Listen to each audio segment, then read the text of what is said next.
Chères Fontenaisiennes, chers Fontenaisiens, je m'adresse à vous aujourd'hui pour faire un point à nouveau sur la situation sanitaire.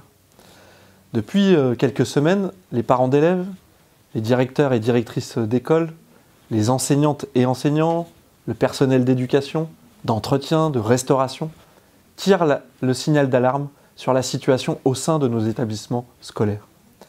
Nous avons travaillé avec les services de l'État depuis le début de cette crise. Nous avons mis en œuvre de nombreux protocoles sanitaires demandés à juste titre par l'Éducation nationale. Les équipes ont été renforcées pour assumer la charge supplémentaire que cela impliquait.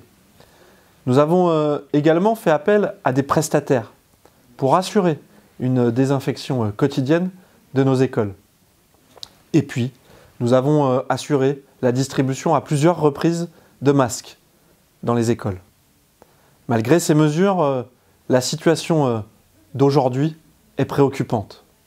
Les cas Covid et contacts ne cessent d'augmenter au sein de nos établissements scolaires.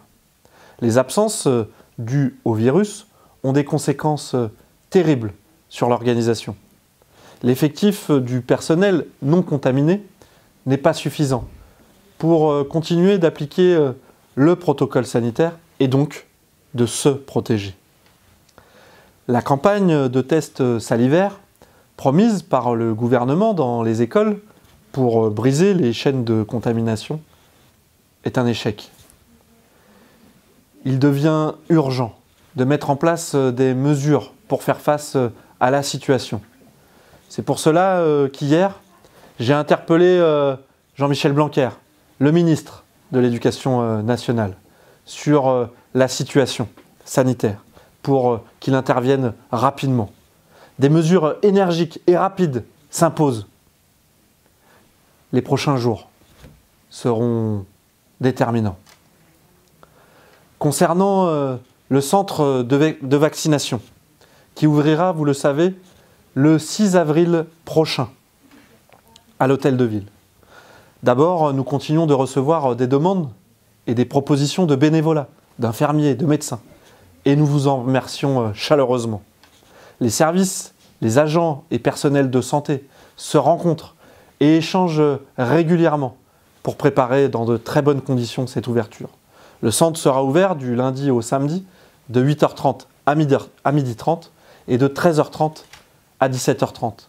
Les demandes de rendez-vous débuteront le mercredi 31 mars, mercredi prochain.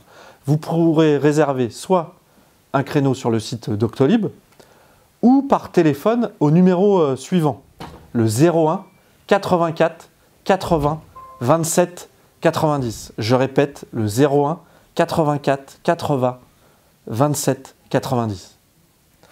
Comme vous le savez, l'Île-de-France est en zone d'alerte. Le virus circule et ses variants aussi. Il nous touche toutes et tous, de nos tout petits à nos aînés. Continuons de nous protéger. Le centre de dépistage PCR est ouvert, si vous en avez besoin, au centre Georges Pacaud.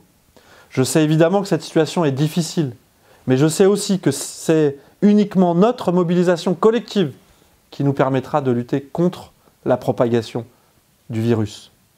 Ensemble, nous réussirons. Soyez prudents, vraiment. Prenez soin de vous. À très vite.